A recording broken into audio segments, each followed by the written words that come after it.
Okay, we are using the Chameleon theme in this WordPress site, which I'm building for an actress and storyteller. And the Chameleon theme is from Elegant Themes, which is a great provider of interesting themes. And this theme has several elements that are peculiar to it.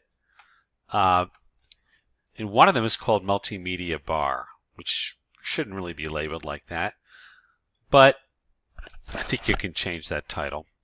Anyway, it's really a group of little thumbnails that can slide. There are not enough here, but you can slide side to side. And what they are is they're just special little display items where you can display just a thumbnail or a video. The thumbnails come from posts, and if you roll over this one, you'll see that the title of the post is at the bottom, Gail Thomas About, and up here is a little blurb, which is the content of the post. They're all hooked up to videos. That's why you see the little arrow. So if you click it, you will actually see a video from YouTube. You can go ahead and play it. So how does this work? Let's look at this one. This is a Beavis and Butthead video displaying my client's voiceover work. And you can just click to play that. So how did we establish that? Let's go back and look at the post. Now, if you roll over it, it says Gail Thomas Coaching. That's the title of the post. If you roll over, you see as a speechwriting, storytelling, and public speaking coach, yada yada, we can go here and see that that's the content of the post. Notice I've also put it in the category Media Bar, which I set up to utilize on that in that area.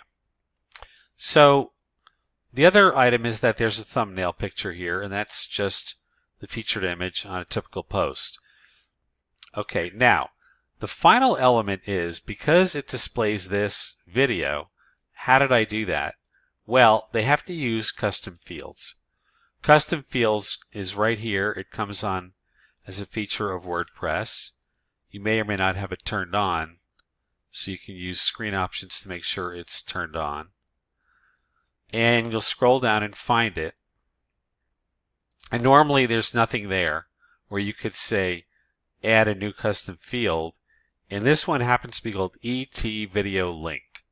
So that's the one you use like that, and you actually just have the URL from YouTube, and you paste it there, and you're done. You just update the post like that. And since we don't really need that twice, because it's the same thing, I'm just going to go down there and delete that one. And I'm going to resave it. Anyway, that's it. That's how you insert a video in the media bar.